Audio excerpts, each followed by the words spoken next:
नमस्कार। पॉलिटिक्स में आप सबों का स्वागत है। और आज हम पॉलिटिक्स में दो विषय पर चर्चा करने जा रहे हैं। पहला विषय होगा बीजेपी पार्टी दफ्तर में जो आज मिलन समारोह हुआ है उसका मतलब क्या है, और उस मतलब के सहारे पवन सिंह का आरके सिंह से मुलाकात और रूडी का एयरपोर्ट पर भव्य स्वागत। मिलन, मुलाकात और स्वागत, इन तीनों के सहारे हम आज की पॉलिटिक्स को समझने की कोशिश करेंगे। और दूसरी खबर होगी संजय कुमार का माफीनामा। जी हाँ, सीएसडीएस के कर्ता धर्ता जिन्होंने एक एक्स पर एक ट्वीट किया था महाराष्ट्र चुनाव को लेकर, और उस ट्वीट के बाद कहीं न कहीं इलेक्शन कमीशन घेरे में आ गया था। लेकिन पता नहीं किस परिस्थिति में आज उन्होंने सिर्फ ट्वीट ही नहीं हटाया, माफ़ी भी मांगा है। समझ सकते हैं कि साहब का जोर कितना जोरदार है, या फिर साहब के सामने बड़े बड़े लोगों की पैंट कैसे गीली हो जाती है, अब समझ सकते हैं। चलिए, इस पॉलिटिक्स की शुरुआत हम इन तीन तस्वीरों के सहारे करते हैं। पहली तस्वीर, राजीव प्रताप रूडी का पटना एयरपोर्ट पर भव्य स्वागत। दूसरी तस्वीर, आरके सिंह से के पवन सिंह से मुलाकात, मतलब आरके सिंह के घर जाकर पवन सिंह की मुलाकात करना। और आज बीजेपी दफ्तर में आनंद मिश्रा, आशुतोष और नागमणि पति पत्नी का बीजेपी में शामिल होना। ये तीन तस्वीर के सहारे हम बिहार की राजनीति की उस लकीर को समझने की कोशिश कर रहे हैं। इसमें तमाम वो चेहरे हैं जो चेहरा पार्लियामेंट के चुनाव में एनडीए को नुकसान पहुंचाया है। नुकसान ही नहीं पहुंचाया, बीजेपी के दो सीट जिस कह सकते हैं कि सीट पक्की मानी जा रही थी, उन दो सीटों पर इन लोगों की वजह से हार का सामना करना पड़ा। और एक उपेंद्र कुशवाहा और दूसरा जदयू का सीट। इन चार सीटों में परिणाम बदलने में जिसने जयचंद की भूमिका निभाई या जिसने विभीषण की भूमिका निभाई, आज बीजेपी में शामिल हुए। हम बात बक्सर से चुनाव लड़ने वाले उस आईपीएस अधिकारी की कर रहे हैं जो आज कह रहे थे कि हम बचपन से संघ के शाखा से बड़े हुए हैं।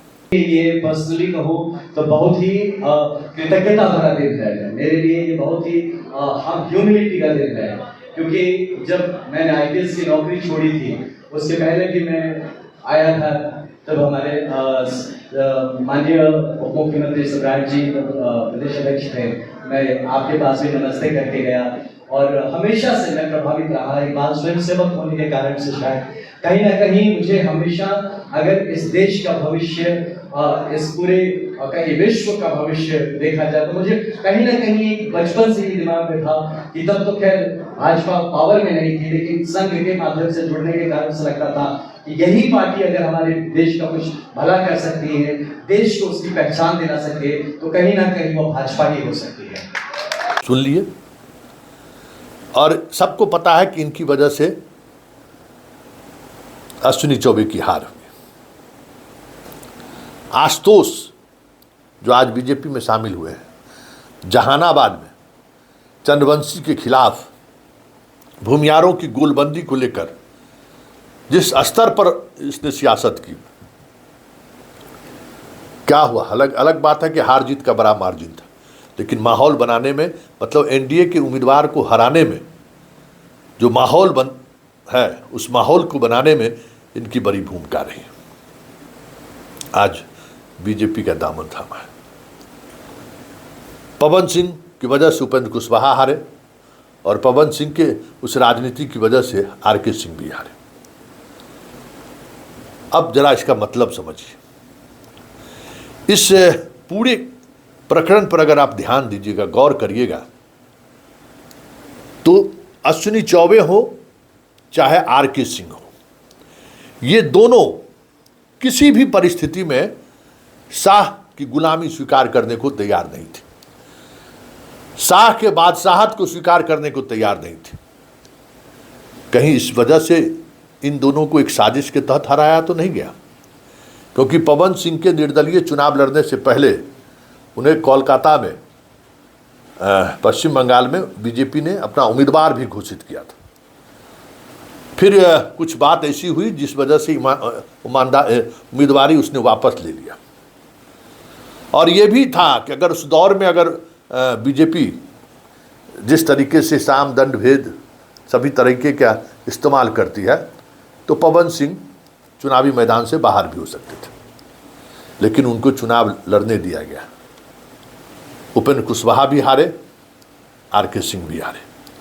निशाने पर इस पूरी रणनीति का कहीं न कहीं शिकार बक्सर से अश्विनी चौबे हुए और आरा से आर.के. सिंह हुआ।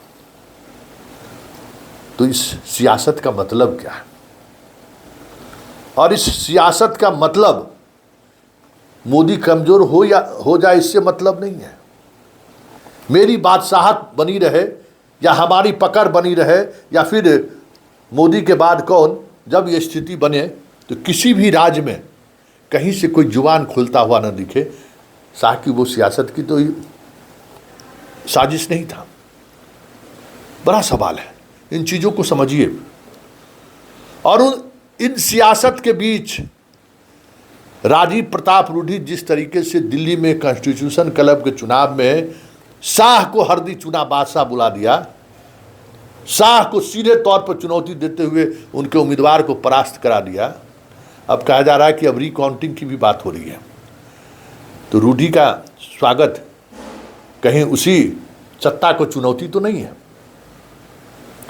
और जैसे ही वो चुनौती मिलनी शुरू हुई, वो तमाम प्यादे जिसके सहारे लोकसभा चुनाव में बड़े खेल खेले गए थे, आज उन प्यादों को बीजेपी में शामिल कर लिया गया।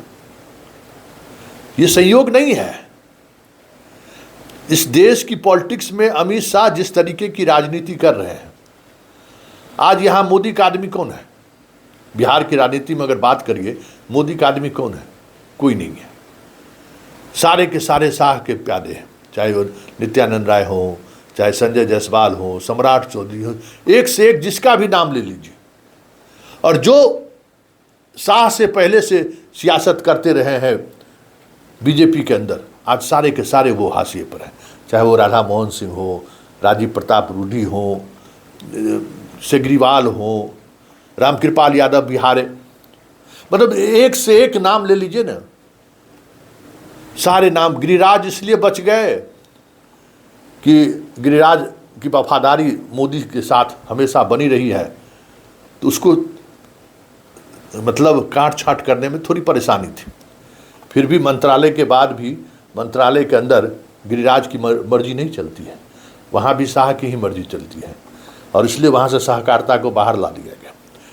तो ये जो खेल है ना, ये पूरा खेल उस सियासत का हिस्सा है जिस सियासत के तहत शाह अपनी मौजूदगी बिहार जैसे राज्यों में भी मजबूती के साथ बनाए रखना चाहता है।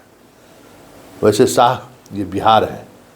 जब कभी भी शाह बिहार को लेकर दिलचस्पी बढ़ाई है, पार्टी को नुकसान ही हुआ है।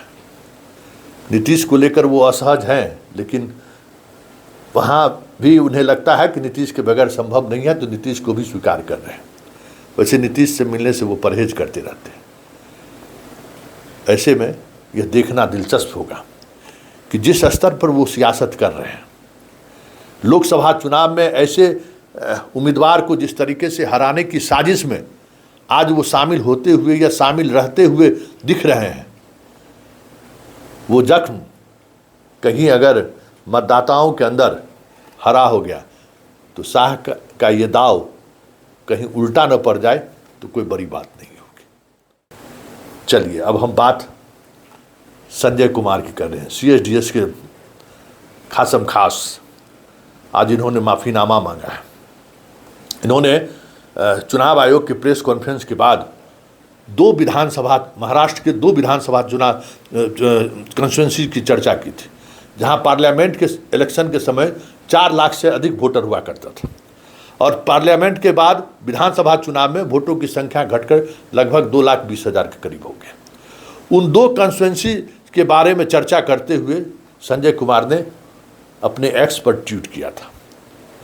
स्वाभाविक तौर पर वो डाटा, वो आंकड़ा कहीं न कहीं राहुल के उस SIR पर जो सवाल खड़े किए जा रहे थे या जो खड़े किए जा रहे हैं, इलेक्शन कमीशन को जिस तरीके से वो बीजेपी के एजेंट कह रहे हैं, उस तमाम दावे को संजय कुमार का यह एक्स पर लिखी गई बात मजबूती प्रदान कर रहा था। आज के दौर में साहब के मान सम्मान या साहब के साजिश को अगर कोई एक्सपोज कर रहा है और उसके साथ कोई खड़ा हो जाए, ये संभव है क्या? ईडी, CBI सब तो है ही, हाई कोर्ट, सुप्रीम कोर्ट है ही, ये सब तो बात बढ़ ही जाती, लेकिन संजय कुमार होशियार निकले। एक्स पर लिखी गई बात को सिर्फ डिलीट ही नहीं किया, माफ़ी भी मांग लिया है। तो इस देश में सियासत किस दिशा में बढ़ रही है और कैसे बढ़ रही है, संजय कुमार के माफ़ीनामा से समझा जा सकता है। चलिए इस खास बुलेटिन पॉलिटिक्स को अब यहीं विराम देते हैं। कल फिर हमारी मुलाकात होगी। फिलहाल इजाज़त दिया जाए। नमस्कार।